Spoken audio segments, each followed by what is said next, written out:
총장님 말씀 중에 끄는 것 같은데 죄송한데요. 지금 박종덕 원장님께서 오셨고 시간이 좀 늦었기 때문에 무례하지만 총장님 말씀 뭐 거의 90% 이상 다 메시지가 전달된 것 같아서 우리 이선영 선생님이 끄는 것 같습니다. 지금부터 여러분 오래 기다리셨죠? 우리 강사 선생님께서 서울에서 오신 지 늦었습니다. 제가 대신해서 양해 말씀드리고요. 대전대학교 인문도시 지원사업 행사명은 대전대학교 인문도시사업단 인문주간이 되겠습니다. 간단하게 우리 박종덕 원장님이신데 자격이나 경력상을 잠깐 말씀드리고 강연을 시작하도록 하겠습니다. 문학 박사이시면서요. 그 다음에 또 경북대학교 교수이시고 경찰대학교 외래교수, 경찰수사연구원 외래교수, 그 다음에 국립국어원 교수, 농촌진흥원 현장지도관, 국가고시 출제위원, 중앙교육연수원 공문서 지도교수, 공문서 전문가, 문서 프로파일러, 공문서 보고서 분양 강의 최우수 강사이십니다. 강의 만족도가 2020년 지방공기업평가원에서 100%를 받으셨답니다. 그래서 제가 오늘 저녁 식사 때 반드시 그 노하우를 꼭 좀 캐내려고 합니다. 자, 여러분 우리 박종덕 원장님 큰 박수로 우리 맞이하시기 바랍니다. 이 소중한 자리를 마련해 주셔서 고맙고요. 지금 시간이 이제 좀 지체됐기 때문에 곧바로 시작하도록 하겠습니다. 이번 주제가 요청받은 바에 의하면 이런 주제였거든요. 깊게 알고 바로 쓰기인데, 사실 깊게 알고 바로 쓰기라는 분야는 뭐 여러 가지 측면에서 이해될 수 있겠지만 또 여기에 직원분들 또 교수님들이 다수라고 이렇게 제가 알고 와서 공적인 글쓰기에서 깊게 알고 바로 쓰기 이렇게 해보도록 하겠습니다. 그리고 이 강의는 50분이면 충분합니다. 뭐 2시간, 3시간 한다고 이렇게 되지 않으니까, 특히 오늘 뭐 6시에 꼭 마치셔야 되잖아요, 그죠? 우리 기간에도 직원들이 5시 반이면은 가방 싸고 다 집에 갑니다. 원장인 제가 7시 퇴근하는데 지금 시대가 그러니까 효율적으로 좀 전달하도록 하겠습니다. 제 첫 번째 강의가 우리말 깊게 알기인데, 이렇게 한번 접근을 해보도록 하겠습니다. 선생님들 혹시 오늘 서명 같은 거 하셨나요? 출석부에? 코로나여서 서명 안 하시나요? 예. 이제 코로나 시절에 알 때는 오면은 출석부에 서명을 하죠. 서명을 하고 또 하는데, 보통 보면은 이 서명 같은 경우는 공적으로 법에서 정해놓았죠. 최근에 사인을 하고 난 다음에 서명했다라고 이렇게 하는 분도 계셔요. 그러면 서명과 사인은 같지 않죠. 또 우리가 학부모 또는 학생들에게 날인을 받는 경우인데, 날인을 받는 것도 정확히 받아야 되는데 나중에 이게 감사라든지 또 공적인 어떤 법적 문제가 생기면 심각해지거든요. 오늘 이런 이야기입니다. 한번 보겠습니다. 서명이란 어떤 것이냐? 일단 이렇게 7가지를 만족해야 됩니다. 첫째, 자필로 쓰셔야 됩니다. 이때 우리가 표준 국어대사전 같은 이 국어 사전적 의미와 법적 의미는 다르죠. 사전적 의미는 자필과 친필이 동일한 개념입니다. 그러나 법적 의미는 자필은 자기가 직접 쓰는 거예요. 친필은 8촌 이내 관계자가 써주는 거예요. 8촌 넘어가면 남이죠. 법으로는 그건 대필입니다. 그러니까 예를 들어서 일반인들 또는 학부모 또는 학생들이 왔을 때 친필로 쓰세요라는 말 자체가 이미 행정 절차를 무시한 거예요. 자필로 쓰세요 이렇게 해야 됩니다. 두 번째는 성명을 쓰세요 이렇게 해야 됩니다. 자, 그러면 사전에 보면 성명과 이름이 동일하게 올라 있죠. 성명은 뭘까요? 이름이다. 이름은 뭘까요? 성명이다. 이렇게 투박하게 설명합니다. 그리고 이렇게 분류하죠. 성명은 한자어고 이름은 고유어다. 법은 그렇지 않습니다. 법은 박종덕은 성명이고 종덕은 이름입니다. 그래서 이름 쓰세요라는 것 자체가 벌써 행정 절차상 어긋난 것이에요. 그러니까 성명과 이름은 같지 않다는 겁니다. 그 다음에 세 번째, 한글로 쓰셔야 됩니다. 혹시 출석 같은 데 사인을 할 수 있죠. 영어 같은 걸로 서명으로 인정되지 않습니다. 그래서 가끔 가다 보면 시민단체라든지 각각의 기관에서 시민들로부터 서명을 받아가지고 명부를 가지고 한 100만 명 했다 이렇게 하죠. 그 정부에서 딱 보면 이거 한 2만 명밖에 하지 않았어 이렇게 하죠. 그러면 뭐 공권력을 남용해서 잘못했다고 하지만 그게 아니에요. 왜? 사인을 하는 거 빼버리고 한자 적은 빼버리고 순수하게 서명에 입각을 하니까 2만 명밖에 안 된다 이런 말입니다. 이해되셨죠? 특히 더군다나 대학 같은 이 교육기관에서 이런 것이 틀리면 나중에 좀 문제가 되죠. 예. 그 다음에 정자체로 쓰셔야 됩니다. 정자체는 우리가 지금 자판을 이게 많이 치기 때문에 정자체가 뭐냐 이렇게 헷갈려 할 수 있는데, 사실은 자판을 기준하면 고딕체로 찍었을 때와 명조체로 찍었을 때가 글자체가 달라지죠. 그럼 우리가 상식적으로 박종은 고딕체로 찍고 덕자는 명조체로 찍지는 않겠죠. 그렇죠? 근데 필기를 할 때 보세요. 필기할 때 박종까지 또박또박 쓰고 덕자를 촥 날려 쓴다고요. 그러면 필체가 달라지죠. 정자체란 말은 동일한 필체를 끝까지 유지하라 이런 뜻입니다. 자, 그러니까 서명하는 것조차 쉽지 않아요. 그 다음에 직립체로 쓰셔야 됩니다. 직립체. 직립체의 상대적인 개념이 기울임체죠. 그럼 기울임체와 직립체는 각도를 어떻게 하느냐? 15도 넘어가면 뭡니까? 기울임체입니다. 그러니까 글자를 15도 이내 써줘야 돼요. 이러니 서명을 받는다는 것은 그렇게 쉬운 일이 아니에요. 자, 그 다음에 제3자가 판독할 수 있겠죠. 자신의 고유한 글씨를 써야 됩니다. 오늘 서명하고 난 다음에 일주일 있다가 내가 한 것 같기도 하고 아닌 것 같기도 하는 이 같기도는 사이비, 그렇죠? 그러니까 서명으로 인정되지 않습니다. 자, 그런데 이렇게 하기는 너무나 힘든 구석이기 때문에 서명으로 하기는 어려우므로 여기 최소한의 요건인 자필이면서 자신의 고유한 글씨 이 두 가지를 만족하고 난 다음에 인정하자, 이게 사인이에요. 아셨죠? 자, 그렇다면 우리가 깊고 알고 뭐 바로 알고 이런 주제를 가지고 하는데, 행정적으로 우리가 올바르게 한다면, 깊게 한다는 건 남들보다 좀 더 섬세하게 한다는 거 아니에요? 한다면 서명을 받을 때는 이렇게 받아야겠죠. 자필이면서 성명이면서 한글이면서 정자체. 자, 그 다음에 직립체. 직립체는 이렇게 딱 보면 세워서 15도 이내 들어와야 됩니다. 이 각도가. 그리고 제3자가 판독 가능해야 되고 고유한 필체. 이 모든 걸 다 만족한 것이 바로 이런 것들이에요. 근데 이 두 가지를 만족하고 우리 사인을 하는데, 자, 이제 우리가 이렇게 해놓죠. 서명 날이 난다. 성명 땡땡 치고 인 이렇게 해놓죠. 물론 요 밑에다가 이름 써놓은 거는 아예 서류가 잘못된 거고, 이름이라고 쓴 거는 아예 서류가 잘못된 것을 조장하는 것이고, 성명해놔도 이렇게 인해놓으면 어떤 거냐면 서명, 즉 7가지를 지켜서 반드시 서명을 하고, 그리고 또 하나 날인법을 지켜서 도장을 찍어야 돼요. 그러니까 서명법 7가지를 지켜서 서명도 하고 도장도 날인법을 지켜서 해야만이 필요 충분 조건에서 충족되는 겁니다. 쉽지 않아요. 쉽지 않아요. 제가 우리 기관에 가서 직원들하고 해봤더니 직원들이 공무원 생활 오래 하는 사람들 이거 잘 못 지키더라고요. 예. 자, 그렇다면 못 지킨다, 위법하다, 안 된다고는 할 수는 없잖아요. 언제 가르쳐준 적이나 있냐 말이죠. 그래서 이와 같은 방법으로 하는 걸 권한다는 거예요. 서명 가로 열고 사인해 놓으면 이렇게 7가지를 지켜서 서명할 수도 있고 2가지만을 지켜서 사인할 수도 있어요. 또는이니까 서명과 사인을 안 할 수도 있어요. 그리고 날이 난다 했는데 여기 가로 안에 인 있죠. 가로 안에 인 쳐놓으면 날인법을 안 찍고 손도장을 찍어도 돼요. 그렇다면 우리가 행정을 하는 분들하면 왼쪽처럼 이렇게 완고한 표현을 쓰면 좋겠습니까? 아니면 이렇게 오른쪽처럼 허용치가 많은 곡진한 표현을 쓰면 좋겠습니까? 곡진한 표현을 쓰는 것이 훨씬 좋습니다. 자, 이제 뒤로 들어가서 한번 보겠습니다. 여기에 6명의 홍길동이 있습니다. 서명을 제대로 한 홍길동은 누구일까요? 단연코 첫 번째 홍길동이죠. 7가지를 지켰잖아요. 두 번째 홍길동은 서명으로 인정되지 않습니다. 왜? 정자체가 아니잖아요. 세 번째 홍길동 거만스럽죠? 15도 넘어가잖아요. 직립체가 아니에요. 자, 이렇게 유리한 필체 매우 잘 썼지만 우리는 이런 것을 서명에 관점하면 혼수 상태체다 이렇게 말하죠. 예. 그 다음에 한글로 쓰라 했지 한자 쓰라고 하지 않았습니다.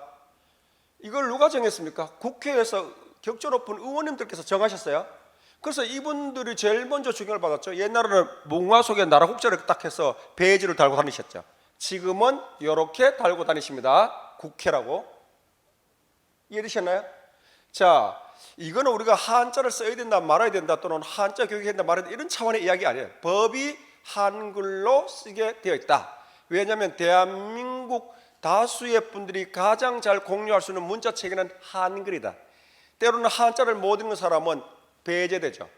영어를 못하는 사람은 더 배제될 수 있겠죠. 그러니까 다수의 행복 증진을 위해서 우리 문자인 한글을 쓰도록 국회의원들께서 세종시는 의회받아서 해놨죠. 혹시 주변에 이런 베이지를 달고 다니는 분이 있으면 둘 중에 하나입니다. 첫째, 현행범이거나 현행범, 임기가 끝나면 반납해야 돼요. 반납해야 돼요. 또는 모조품이거나, 아셨죠? 모조품이거나 현행범이거나 둘 중에 하나예요. 대전광역시 의회라고 한글로 되어 있습니다. 자, 이게 바로 법이라는 거죠. 하이스쿨 길동인지 홍길동인지 도대체 알 수 있는 거는 이거는 서명으로 인정되지 않는다. 오늘 만약에 출석부에 서명을 하고 인정한다고 한다면 또 뭐 교육점수 준다고 한다면 50분 또는 60분을 열심히 듣고 난 다음에 딱 출석부만을 기준했을 때는 투명 인간으로 여기 앉아 계실 수도 있을 겁니다. 그래서 제가 이런 강의할 때는 제일 먼저 서명을 이야기해줘요. 왜? 출석은 인정받아야 되죠. 그렇잖아요. 자, 이제 날인이라는 건 있는데 날인은 어떤 것인가 한번 볼까요? 도장의 형태가 원형 또는 타원형이어야 돼요. 잘 아시겠지만 도장방에 가면 무지도만 하면서 원형 또는 타원형에 새겨주잖아요. 그래야 효력이 있죠. 자, 두 번째 볼까요? 문자는 한글로만 돼야 됩니다. 한자로 새긴 도장은 날인한다에 사용할 수 없어요. 자, 세 번째, 글자 보면은 성명만 들어있어야 돼요. 가끔 가다 보면 박종덕인 이렇게 새겨주죠. 그러면 제 이름은 종덕인이 됩니다. 그 다음에 네 번째, 찍을 때 반드시 붉은색 계통 잉크를 사용해야 돼요. 일명 인주라는 것. 그러나 인주가 붉은색을 뜻하지는 않아요. 붉은색에 속하는 것이 인주지. 인주가 붉은색은 아니에요. 이를테면 붉은색 스탬프, 인주는 아니죠. 그러나 사용할 수 있어요. 이 네 가지를 만족한 것이 바로 가로 없는 인이에요. 아셨죠? 이 가로가 얼마나 많은 사람을 보호해 준지 알죠? 가로를 쳐놓으면 도장이 원형 또는 타원형이 아니어도 됩니다. 그 다음에 한자로 새긴 도장도 상관없어요. 박종덕 인도 상관없어요. 그게 자기 도장이라면. 그리고 청색 스탬프 이런 것도 가능합니다. 또 때로는 도장이 없어요. 그러면 손도장이라는 것을 찍을 수 있습니다. 물론 손도장은 법으로 정해놨죠. 오른쪽 엄지손가락과 왼쪽 엄지손가락의 하나입니다. 이것을 우리가 무인, 엄지손가락 무인 아셨죠? 두 번째나 세 번째로 찍는 것은 무효예요. 무효고 오른쪽 엄지손가락 왼쪽 엄지손가락 하더라도 가운데 지문을 끼워서 지문이 3개 이상 태가 3개 이상 나와야지 지문이 없는 것은 무효입니다. 그래서 연판장 돌릴 때 저는 우리 학교에서 연판장을 많이 돌려서 저는 별로 관심 없는데 안 돌리면 또 그렇잖아요. 그래서 돌릴 때 해가지고 쭉 밀어서 무효 처리한 적이 있습니다. 그러니까 그걸 모른다면 다들 연판장에 도장 찍는데 혼자 안 찍으면 그게 되겠습니까? 찍되 내가 안 찍었다 해야 되는 거죠. 그 다음에 서명부 있죠. 서명할 때 성함을 쓰죠. 성함 쓸 때도 전혀 알아보지 못할 필체를 써야 돼. 그리고 주소를 적죠. 구주소를 적으세요. 구주소는 법적으로 인정이 되지 않습니다. 도로 주소명만 인정돼요. 더군다나 주소를 변형한 것은 허위 문서죠. 대전광역시를 대전, 그렇죠? 대전광역시를 대전 중구 대전 띄우고 대 이렇게 하면 대전대학교가 아닙니다. 주소 변형 이런 것들이 만약에 법적 문제 되면 공문서 위조고 사문서는 사무소 위조가 되겠죠. 자, 이게 바로 자 이제 뒤로 넘어가서 공문서의 표현은 어떻게 해야 되느냐. 일반 국민들 또는 불특정 다수인들이 불편함이 없도록 해야 돼요. 많은 식자층이 하는 건 아니겠죠. 인문학이 뭡니까? 더불어 같이 가는 거죠. 그렇잖아요. 이번 주제가 인문주간이라 해서 사실은 제가 오늘 스케줄이 4개나 있어요. 그 또 하나는 저는 스케줄 빼면은 기간에 보고해야 돼요. 보고하는데 이 보고도 허위 보고 할 수도 없고, 그래서 제가 보고할 때 인문주간을 맞이해서 여기 가서 특강을 한다니까 결제가 단번에 나더라고요. 근데 인문주간이고 다른 주간이면 못 갑니다. 저한테 가장 중요한 거는 제 기관에서 역할을 충실하는 것이지 다른 데 가서 뭐 특강하는 게 아니에요. 근데 인문주간이니까, 인문, 사람 살리는 주간이니까, 사람을 살 때는 어떻게 됩니까? 많은 분, 잘 알고 있는 분, 잘나고 있는 분이 아니라 어느 누구도 쉽게 이해할 수 있는 그런 바탕 속에서 사랑해야 되거든요. 그래서 서명 나련한다 이런 것 한번 살펴보더라도 서명 가로고 사인 또는 나련한다 그리고 가로 써가지고 인하는 것이 훨씬 좋다는 겁니다. 자, 그래서 오른쪽 같은 것을 지향하는 것이 우리 주제인 인문학적인 것도 맞다 이 말이죠. 그러면 바꿔 말하면 쓰는 사람 위주로 하지 말고 혜택을 받는 수요자 중심으로 하셔야 돼요. 혜택을 받는 수요자 중심으로 하셔야 됩니다. 대학에서 가끔 가다 보면 우리가 상식으로 이런 걸 수 있습니다. 교수 요목. 교수였던 저도 그것이 생소하더라고요. 교수 요목 해놨더니 우리 조교가 교수 오목으로 해놨더라고요. 이런 것들도 어찌 보면 대학 문화에 있을 때만 알 수 있는데 실제로 학부모들 대학 안 다니시는 분도 있는데 교수 요목 하면 알겠습니까? 그런 것도 다 바꿔야 될 수도 있어요. 강의 계획서 이렇게 할 수도 있는데 그렇잖아요? 자, 이제 오늘 우리가 인문주간을 맞이해서 깊게 알고 바로 쓴다는 것은 우리가 법적인 것, 행정권을 다 지켜가지고 깊게 알지 못하고 바르게 쓰기 어려운 사람들에게 호혜적인 관점에서 해주는 것이다. 이렇게 이해하시면 될 것 같아요. 자, 이제 직인이라는 것이 있죠. 직인도 대전대학교 띄고 총장입니까? 대전대학교 붙이고 총장입니까? 기관장명을 할 때는 이렇게 돼 있죠. 일단은 정부조직법, 지방자치단체에 대한 규정에 나와 있는 것은 바꿀 수 없어요. 정부조직법에 교육부 장관이라고 딱 올라가 있습니다. 교육부 띄우고 장관 아니에요. 이런 거 바꾸면 안 됩니다. 그 다음에 그와 같이 올라가 있지 않은 것은 어떻게 하냐면 장자를 붙여서 말이 되는지 안 되는지를 봐야 돼요. 대전고등학교장, 교장 선생님 계시죠? 그러면 대전고등학교장 붙였습니다. 근데 대전대학교장, 여기 교장 선생님 계시지 않습니다. 그럼 대전대학교 띄우고 총장입니다. 이해되셨나요? 이렇게 하다 보니까 좀 불편한 구석이 있어서 다수가 뜻을 해서 바꾼 규정도 있어요. 대전도시공사장 이렇게 했더니 공사장에는 사장님 계시죠? 그러니까 이 사장님이 자꾸 공사장 이렇게 이해되는 거예요. 그래서 이거를 조례를 정해서 공사의 장은 띄우고 사장으로 한다 해놨습니다. 대전도시공사 띄우고 사장입니다. 자, 국립공원 관리공단장, 그 관리공단에 단장이 없거든요. 그래서 국립공원 관리공단 띄우고 이사장입니다. 물론 공단 설치에 따라서는 공단의 장은 이사장으로 한다. 학과장님 계시죠?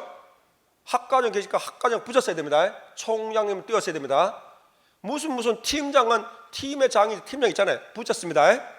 근데 센터 같은 거 조심하셔야 돼요. 무슨 센터장이면 붙였지만 센터의 소장님이 대표면 센터 띄고 소장님입니다. 중요한 건 이런 것들이 틀렸다 뜻이 아니라 어떤 영역에서는 잘못되면은 이게 공문서 위조 또는 사문서 위조된 문서로 이해할 수 있다 이겁니다. 자, 그래서 이게 총장님 띄었었는데 그러면 총장님의 직위는 어떻게 찍어야 될까요? 이렇게 찍어야 됩니다. 꼭지점이 이렇게 놓여야 됩니다.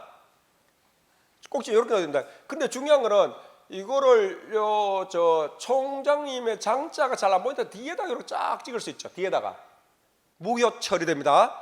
장자에 어떤 핵이라도 0.001mm라도 걸쳐 있어야 하면 흐리겠어요. 아셨죠? 그 다음 때로는 직인을 생략할 때는 반드시 직인 생략이라는 말이 없는 상태에서 생략된 것은 무효 처리됩니다. 우리가 이제 직인을 찍고 난 다음에 외부로 볼 때는 생략하는 것이 좋아요. 왜냐하면 직인을 요즘 도용하는 경우가 꽤 있어요. 그렇기 때문에 우리가 결제할 때는 직인을 딱 찍지만은 외부로 볼 때는 직인 생략해서 딱 어느 상태로 보내주는 게 좋아요. 이때는 직인 생략이라는 표현이 없으면 안 됩니다. 자, 이렇게 찍으셔야 되고 그 다음에 또 뒤로 가서 이런 거 한번 보자고요. 방금 말씀드린 것처럼 이렇게 찍어놓은 거는 효력이 없습니다. 한 해라도 고쳐지지 않잖아요. 그렇죠? 자, 그 다음에 또 뒤로 가보겠습니다. 이런 것들은 효력이 있죠. 있지만은 중요한 거는 격조가 높지는 않죠. 그렇잖아요. 내가 이 일을 할 것인가 말 것인가의 정신적인 갈등 속에서 겨우 찍었다 이런 뜻이 들어가 있죠. 더군다나 요즘은 대학이란 것이 전면적이죠. 전면적. 특히 우리 대전대학교는 유수의 대학이기 때문에 여기서 대전대학교에서 나온 문서 하나하나를 대전광역시민본부다 생각하시면 안 됩니다. 대전대학교가 어떤 대학교입니까? 우리 둘째 딸이 여기 지원했다 떨어진 대학이잖아요. 예? 누구나 다니는 대학이 아니에요. 우리 둘째 딸이 굉장히 공부를 열심히 했단 말이에요. 굉장히 열심히 했지만 수능 시험이 자기가 아는 것이 없었을 뿐이에요. 예. 여기서 떨어졌어요. 떨어져가지고 지금은 최고의 대학인 전문대학을 다니고 있습니다. 예. 전문대학이 어땠어요? 예? 국어 성적 7등급도 받아준 국어 학교가 얼마나 인간적이에요. 수학은 9등급이고. 그렇지만 이제 우리 둘째 딸은 연예인입니다. 연예인. 이제 연예인이고 지금 방송 연예계를 다니고 있는데 그 학교는 또 연예인 전형 따로 있어가지고 그 중에 또 연예인들이 너무나 대학 못 간 사람이 많은가 봐요. 지원인데 연예인들도 요즘은 특기생 진행한대요. 10대 1, 20대 1 됩니다. 그래서 노래 부르는데 노래는 기본이고 아이돌 가수니까 노래를 부르고 난 다음에 춤 한번 춰버렸더니 붙고 춤추지 않는 아이는 떨어져달라. 예. 그래도 하여튼 그래서 이 대전대학교에 오면서 제가 다시 한번 음미를 하고 그리고 이 인문주간 하는 것도 좀 보고 이렇게 봤는데 정말 제가 와보고 싶었고 또 하나는 국어국문학과 교수를 뽑는 걸 옛날 한 20년 전에 알았으면 지원하고 싶었을 정도입니다. 당연히 떨어졌겠죠. 대전대학교 아까 제가 오는데 우리 송기한 교수님께서 나에 대한 이야기를 하지 말아 해서 내가 하려고 하다가 못하고 있어요. 제가 개인적으로는 정말 존경하는 분입니다. 저하고 때로 틈틈이 외지에 갇혀가지고 생사고락을 함께 했습니다. 그래서 여기 올 때 그냥 오는 게 아닙니다. 와가지고 뭐 다른 거 하라면 올 수가 없어요. 인문주간 하는 거 얼마나 흥분해서 왔는데. 선생님들 요런 인문주간 이런 거 잘 살리십시오. 자, 요렇게 찍으라고 돼 있죠. 이제 문제에 들어가서 간단하게 한번 보자고요. 우리가 서류를 할 때 이런 것 많습니다. 금, 원, 1금 원정 2만 원, 20,000원. 아래와 같이 다음과 같이 년, 년도, 부, 자, 퍼센트 포인트, 참고, 참조, 총계, 누계, 주체, 주간, 제1의 1회. 도대체 어떤 차이가 있는가 궁금하지 않으세요? 자, 보십시오. 금원으로 쓸 때하고 1금 원정으로 쓸 때는 어떤 차이가 있을까? 물론 공문서상으로는 선생님들 학교에서 쓰는 게 사문서 아니에요. 공문서인데 공문서상으로는 위조나 변조를 방지하기 위해서 왼쪽에 아라비아 숫자, 오른쪽에 한글을 쓰도록 딱 규정화 되어 있습니다. 순서를 바꿀 수도 없어요. 또 하나는 W자 쓰지 않아요. 이렇게 딱 법으로 되어 있어요. 그런데 이것하고 이 밑에 이렇게 쓰는 건 어떤 차이가 있는가? 자, 위에 거는 계약하지 않을 때 쓰는 방법이에요. 밑에 거는 뭡니까? 1금 원정은 계약상의 금액 표기입니다. 그러니까 이를테면 내가 계약을 하지도 않았는데도 불구하고 1금 원정으로 쓰는 거는 이미 엄청난 범죄 행위를 조장하고 있는 겁니다. 이해되시나요?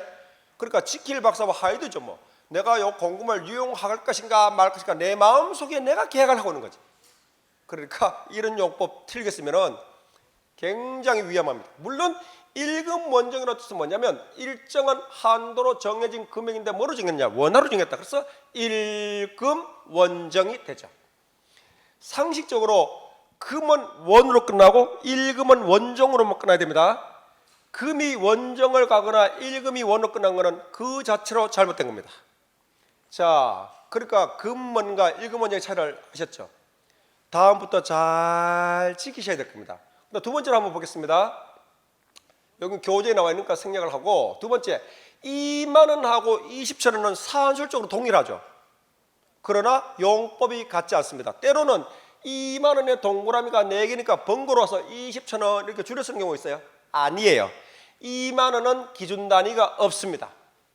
그래 20,000원은 뭐냐? 4배 기준 단위가 1,000원 단위라는 거예요. 그래서 1,000원 단위는 말은 1,000원 미만은 버린다 이런 뜻입니다. 그래서 22,200원을 적을 때 어떻게 하냐면 그냥 20,000원만 적어요. 이해되셨죠? 그러니까 단순히 줄여주는 건 아니다. 예를 들어서 1,999원이다. 400 기준 단위가 1000원 단위면 1000을 적어요. 1000원 미만은 다 버려버립니다. 소수점 찍지도 않습니다. 두 번째 2000원, 2000원이죠. 2.0천원 아니에요. 그러니까 기준 단위를 적용하면 1,999원이나 2,000이나 2,900이나 동일한 금액이 되어 있죠. 그러니까 몇 천 원 이렇게 적히는 걸 합산하면 총액이 안 맞습니다. 이해되셨죠? 이런 것은 어떤 요법이냐면 두 가지죠. 첫째는 400 기준 단위를 알려주고 두 번째는 400 규모를 알려줘요. 20천원과 200천원은 10배구나 이걸 단번에 아는 거예요. 줄여 쓰는 방법이 아닙니다. 자, 세 번째로 가보도록 하겠습니다. 자, 아래와 같이 다음과 같이는 국어적으로 따지면 아래나 다음에 그건 차이가 없는데 공문서상에는 그 용법이 명확하게 구분되어 있습니다. 어떤 거냐면 이런 거죠. 아래는 관련 내용이 반드시 아래에 있어야 돼요. 다음은 다음 쪽으로 넘어갑니다. 이를테면 기하문에서 이런 거 보자고요. 아래와 같이 신청안이 돼 있죠. 그러면 내용이 이렇게 공간적으로 아래에 있어야 돼요. 이렇게 아래에 있어야 됩니다. 자, 다음 같이 해볼까요? 이렇게 다음 같이라고 딱 돼 있죠. 그러면 가, 나 여기까지는 아래죠. 다 넘어갑니다. 이게 다음 같이예요. 아래와 같이 다음 같이 공문서 좀 알겠죠? 그러니까 다음 같이 다 써버리면 되지. 아니에요. 아래와 같이는 이미 관련 내용이 아래에만 배치되어 있다는 걸 약속이에요. 다음 같이는 다음 쪽으로 이어진다는 뜻입니다. 공문서에서요. 자, 그 다음에 년과 연도 틀리면 이거는 대형 사고 치시는 겁니다.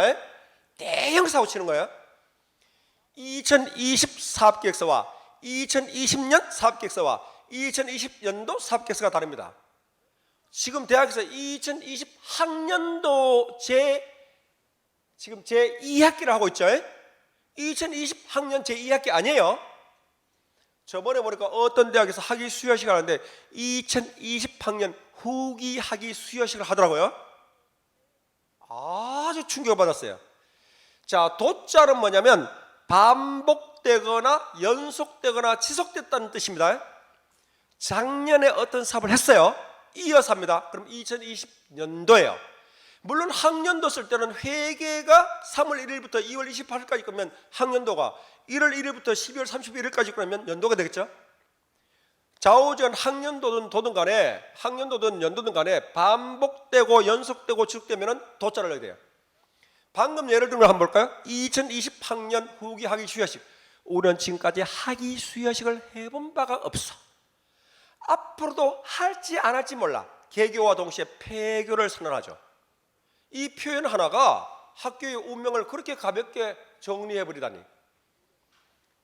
사실 어젠가 손흥민이라는 참 걸출한 선수가 벌리라는 팀에서 골을 넣어서 1대0으로 이겼죠.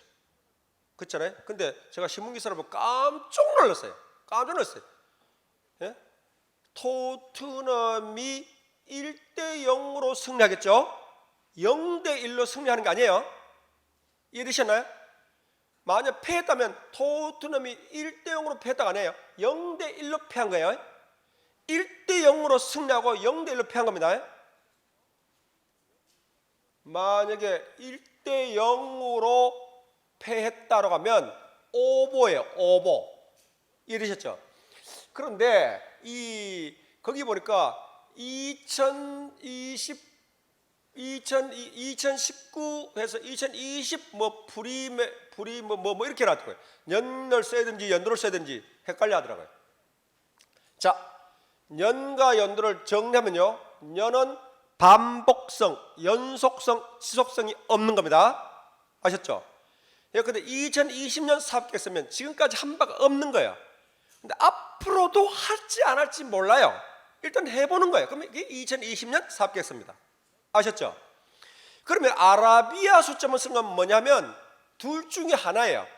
유일무이한 고유사업. 예컨대 2018 평창 동계올림픽, 평창에서 2018년에 평창에서 올림픽이 있었죠. 1988 서울올림픽, 거기에 1988년, 1988년도 없습니다.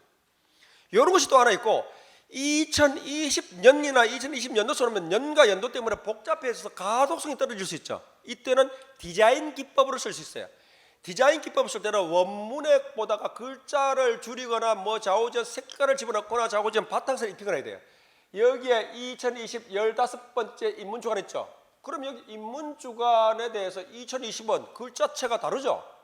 크게 다르잖아요. 그러니까 2020년에 15번째 그러면 2020년도 15번째 쓰는데 여기다 연도 집어넣으면 보기 싫죠.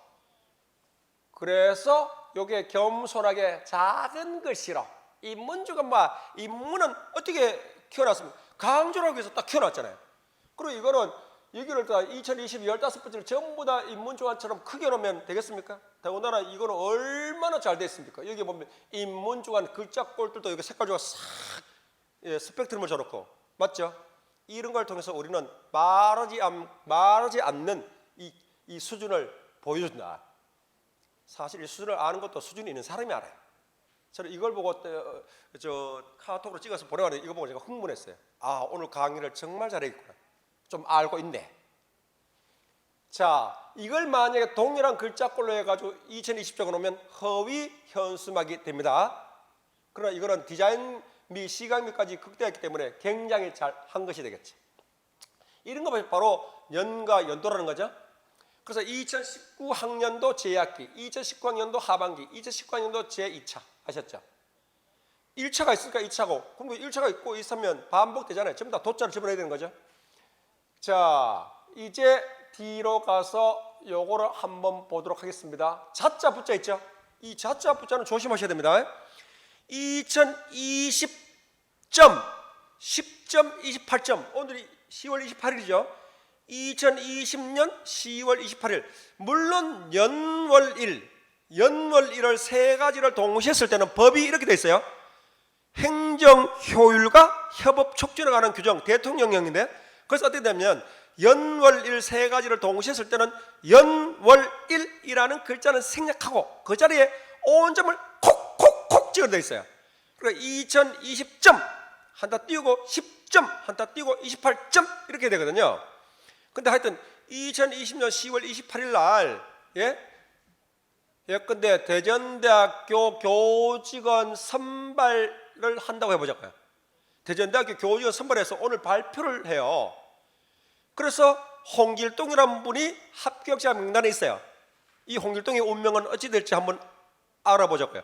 2020년 10월 28일자로 발표할 때에 명단에 있는 홍길동과 2020년 10월 28일부로 발표할 때에 명단에 있는 홍길동의 운명은 어떻게 되겠습니까?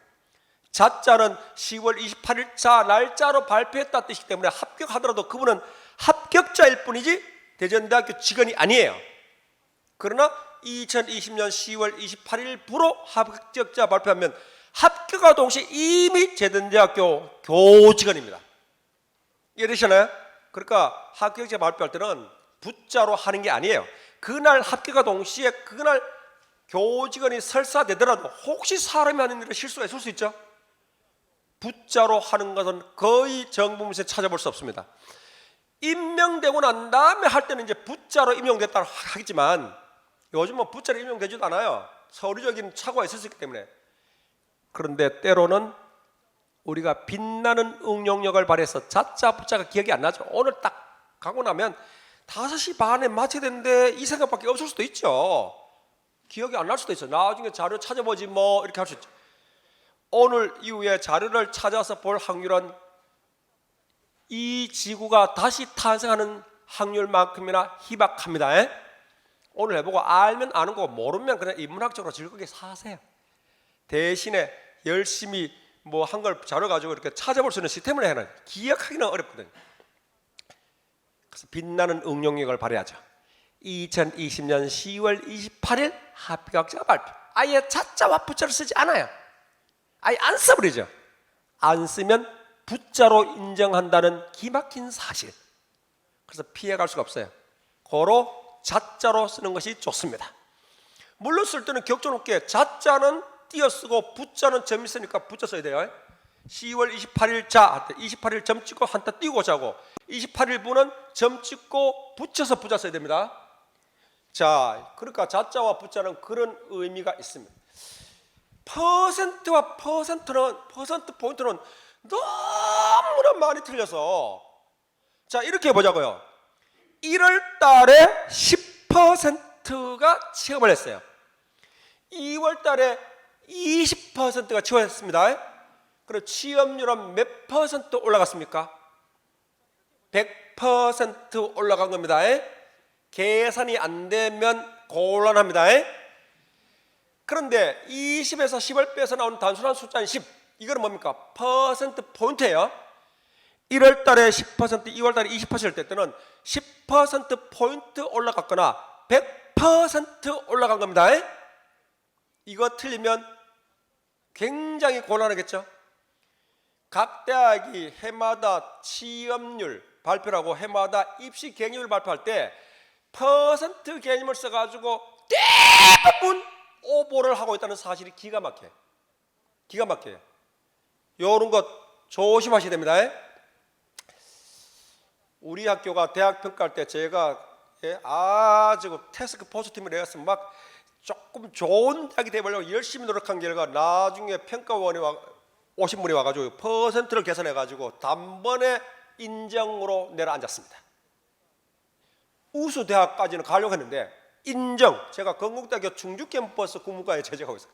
인정. 그때 사실은 그 당시에는 서울대학교니 연세대학교니 이런 서울 지역에 있는 대학들이 국문과 평가할 때 참여를 안 했어요. 우리가 뭐 인문학인데 왜 평가 이런 게 줄서 참여 안 했으니까 이제 건국대학교 서울 캠퍼스는 참여 안 하고 충주 캠퍼스는 독립돼 있어요. 그래서 참여했어요. 다 빠졌을 때 우리가 싹 해서 1등해서 최우수 대학으로 가자 했는데 인정받는 그 사건이 바로 퍼센트 사건이에요. 아니 서울의 취업률도 계산하지 못한 학교가 애들 뭘 보고 배우느냐. 참 이런 문제가 뜻하지 않게 일어나더라고요. 근데 이것도 사실은 뭐 교수들이 그거 계산하고 있겠습니까? 그거? 예. 자 이제 여기 10, 20, 30, 40, 50, 60 됐을 때 고용률이 매달 10%씩 올라갔다 맞겠습니까? 10% 포인트씩 올라간 겁니다. 10에서 20 간 거는 100% 올라간 거고 20에서 30 간 50 올라간 거고 30에서 40 된 거는 33이고 이렇게 하면 퍼센트로 하면 취업률이 점차적으로 떨어지고 있는 거예요. 퍼센트 포인트로 하면 취업률이 10% 포인트씩 지속적으로 유지되고 있는 거고 이해되셨죠?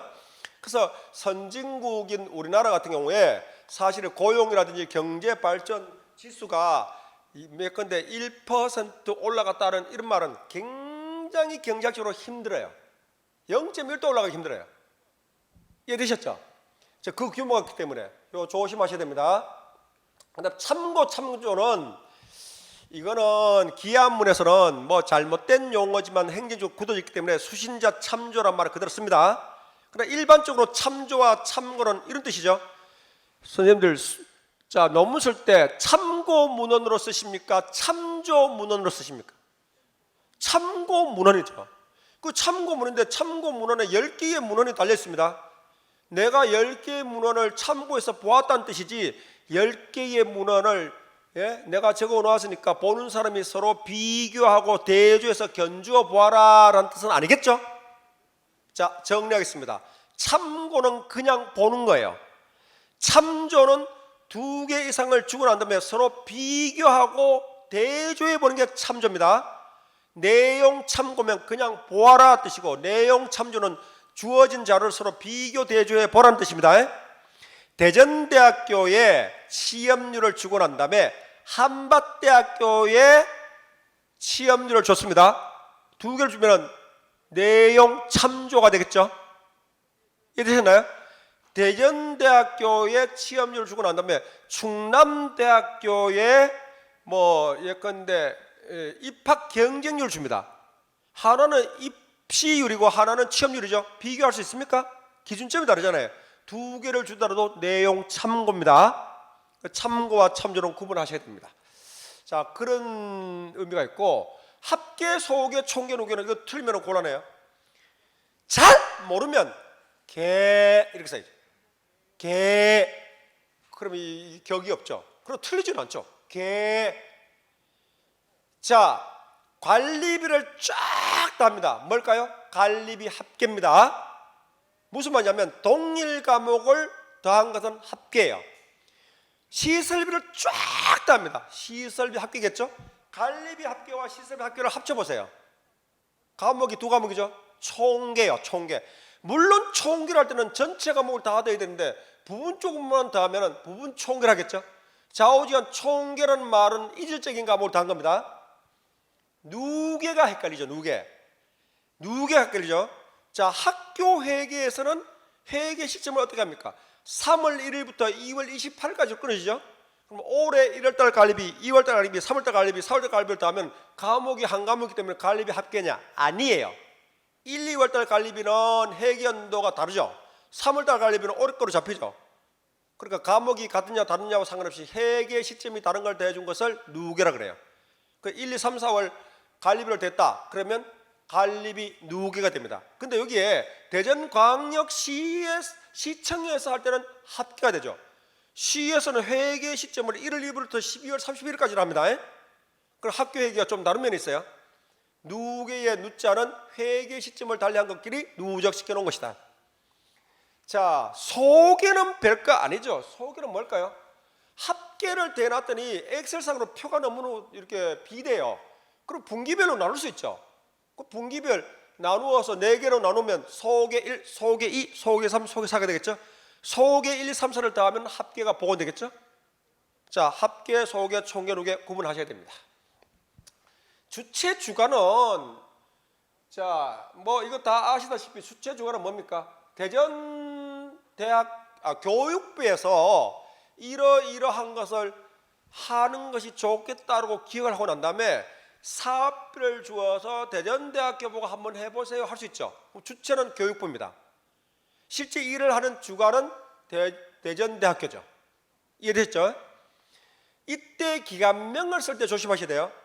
대전광역시청에서 시청 이름문에 어떤 걸 기억하고 난 다음에 이거를 대전광역시 중구청에 있는 어떤 부서에 일을 줄 수 있죠. 그럼 주체는 어디입니까? 대전광역시청. 주관은 중구청 적을 수 있죠? 아니에요.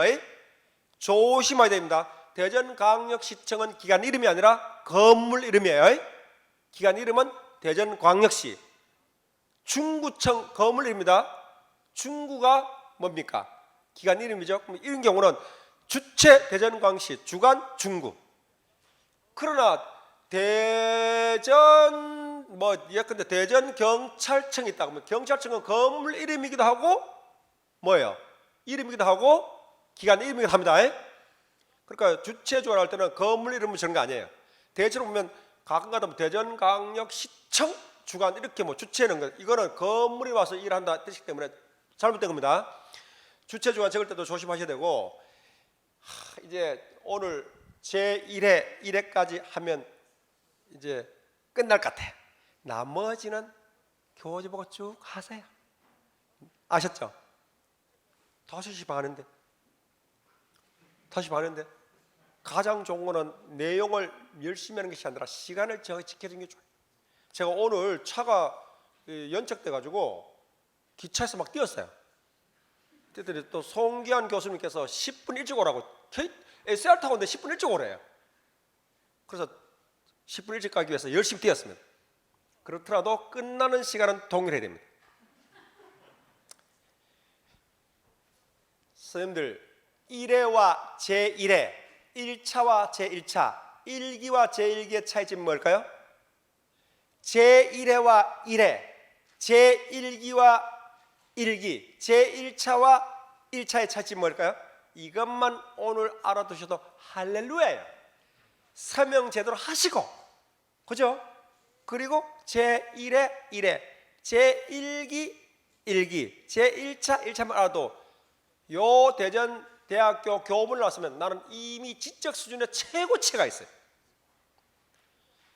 대전대학교 졸업식 할 때 제1기 졸업식 합니까? 제1차 졸업합니까? 제 몇 회 졸업식 합니까?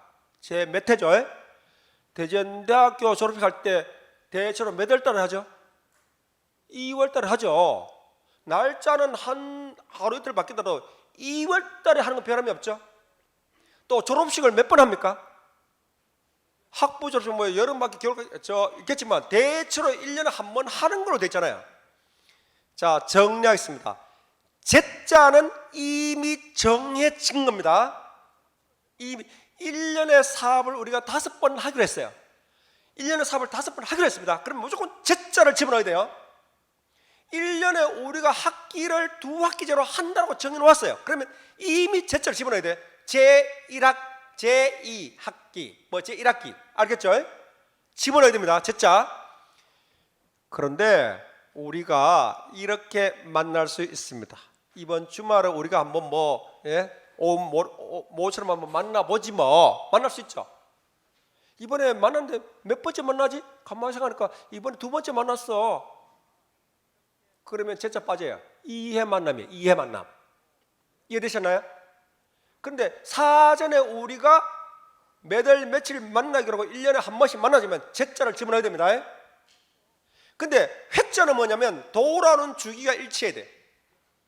예컨대 교육을 하는데 올해 3번 하기로 했어요.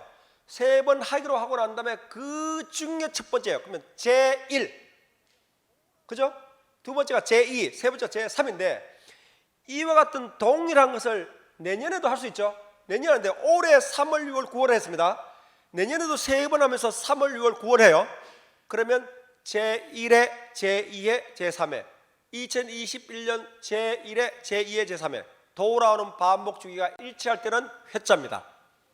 근데 기는 뭐냐면 올해 3번 합니다. 그리고 교육을 하는데 내년에는 5번을 해요. 올해 하고 내년에 다르죠. 다르고 올해는 3월 달에 교육을 했는데 내년에는 2월 달에 합니다. 돌아오는 것이 1에 속하는 것이 반복 주기가 일치합니까? 일치하지 않죠. 이거는 기예요. 제1기, 제2기, 제3기. 차는 뭐냐면 제1차 시험 합격하고 난 다음에 붙은 사람에서 제2차 시험 보고 붙은 사람은 면접에서 제3차죠. 1차, 2차, 3차는 그것이 합산해서 하나의 완성품을 이룰 때 차입니다.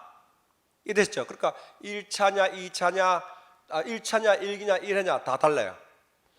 자, 그래서 여기 회자 말이 있었는데 이 회자는 정해진 것의 첫 번째는 제1회, 정해지지 않은 것은 1회다 됩니다. 그렇게 하면 오늘 정말 중요한 내용을 다뤘고 한 2, 3분 더 할까요? 30분 5시 반까지 하고 6시까지는 끝내야 되는데 나머지 20분을 질문을 받는 걸로 여기 계획이 돼 있거든요. 질문을 하실 내용이 있으신가요? 다수의 침묵은 빨리 끝내달라는 묵시적 거죠. 그러면 제가 이렇게 하겠습니다. 문제 2번만을 질문 시간을 할애해서 마치는 걸로. 아셨죠? 그럼 한 5분 정도 하고 마치겠습니다.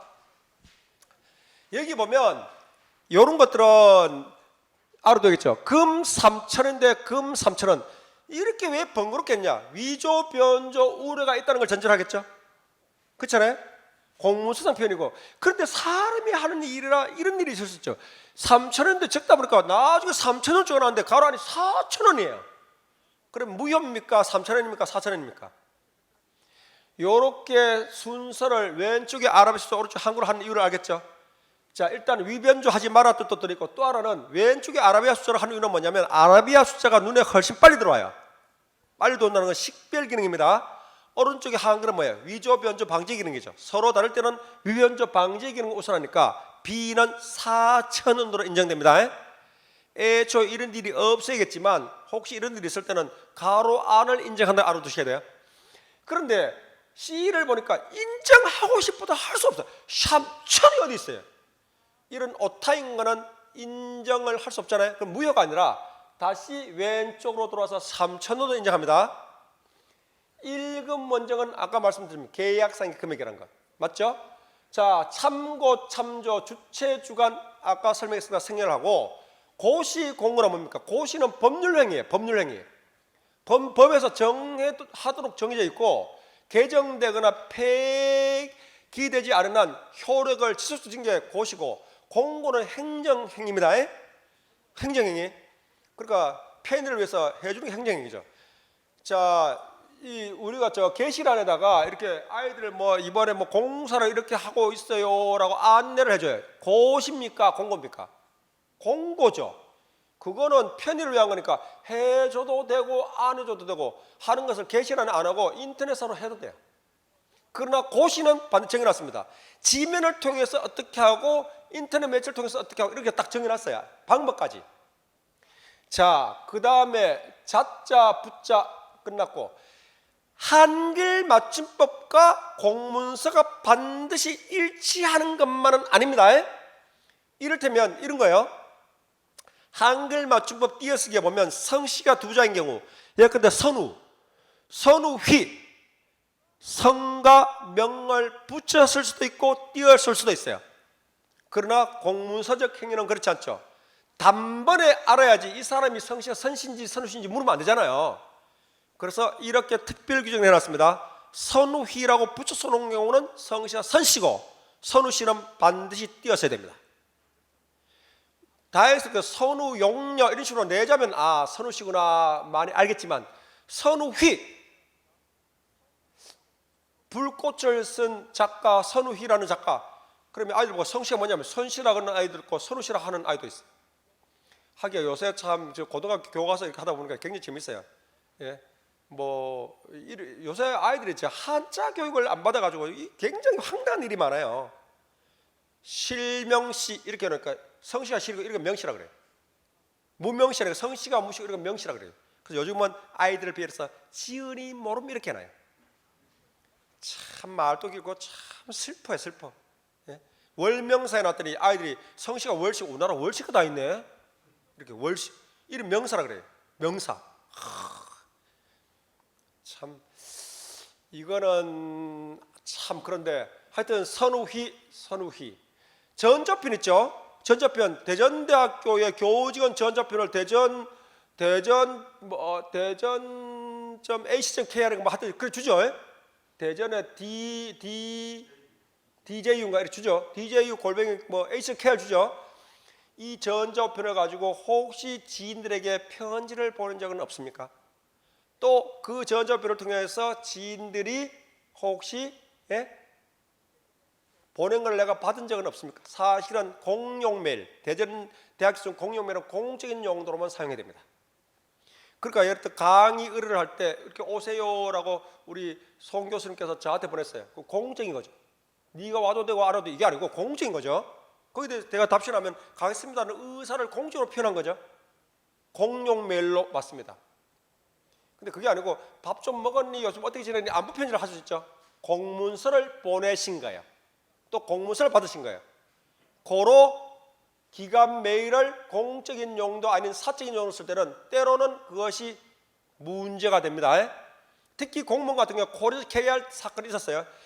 정시간에 코리저 KR을 이용해 가지고 부동산 중개업소에 막 메일을 보내요. 뭘 보낸 거예요? 공문서 보낸 거죠. 부동산 중개업소 사람이 4인인데 4인이 작성한 문서라도 공인이 받아보면 공문서죠. 그래가지고 굉장히 큰 문제가 된 적이 있어요. 앞으로 학교 메일은 공적인 용도로 쓰지 않습니다. 공적인 용도 아닌 거는 집에 가서 네이버나 한매친 메일로 쓰셔야 됩니다. 그런 거 잘 알아두셔야 돼요. 그 다음에 또 하나는 국어문법에서 등자는 두 가지 뜻이 띄어쓰는 등자는 두 가지 뜻이 들어있죠. 자, 로마나 아테네 등하면 로마와 아테네 중에서 로마가 1순위, 아테네가 2순위라는 우선순위의 열거, 단순 열거 아니에요. 두 번째는 로마, 아테네 이외에 다른 도시가 있다는 생략의 용법. 근데 이렇게 해놓으면 생략된 용법인지 우선순위인지 모르잖아요. 그렇잖아요. 공문서에서는 등자는 반드시 생략의 용도로 씁니다. 생략의 용도로 써요. 그래서 로마, 아테네 등 2개 도시는 이미 공문서적 어법으로는 틀렸어요. 일반적인 거는 되지만 이해되시죠? 생략이 안 됐잖아요. 총자 들어간 거는 복수의 개념이라는 겁니다. 그래서 이런 것들은 이렇게 보시면 되겠고, 뒤에 정리 아까 했는 것들 이렇게 나오죠. 참고, 참조, 주체, 주관, 자자, 부자, 성씨. 다시 정리해 보면 이렇게 한 거는 선씨고 이렇게 한 거는 선씨라고 인정된다는 거. 그 다음에 전자편 기관에서 부여한 것 등자 대전대, 충남대 등 2개 교하면 이거는 뭐 생략된 것이니까 우선순위에 열거죠.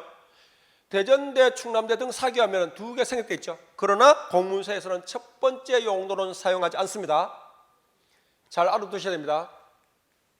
자, 총자는 복수의 개념이다. 그러면 오늘 할 내용은 끝났습니다. 세 번째 것들은 여기에 나와 있는 것들을 바탕으로 해서 보시면 될 것 같아요. 혹 질문이 있으실까요? 질문이? 나중에 코로나가 조금 종식되고 난 다음에 혹 나중에 필요하면 제가 다시 한번 와서 할게요. 아셨죠? 사실 오늘은 그 날짜를 이렇게도 조정하고 저렇게도 조정하고 해서 입문조나 맞이해서 뭔가 이렇게 직원님들 대상으로 하는데 좀 도움을 줘야겠다 해서 했지만 시간을 참 죄송하게도 여기 오기 위해서 제가 3개의 스케줄을 포기하고 그리고 경위서 쓸 각오를 해서 온 겁니다. 근데 또 하나는 끝나고 난 다음에 또 빨리 올라가야 돼요.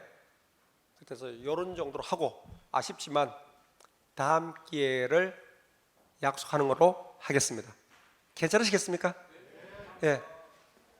바쁜 시간에 이렇게 참석하셔서 감사도 말씀드리고 또 학교의 최고 어르신인 이제 총장님께도 감사드리고 이 문중한 담당하는 모든 분께 감사하고 여기 특히 오늘 이 바쁜 시간에 오신 선생님들께 감사도 말씀드리고 마치도록 하겠습니다. 감사합니다.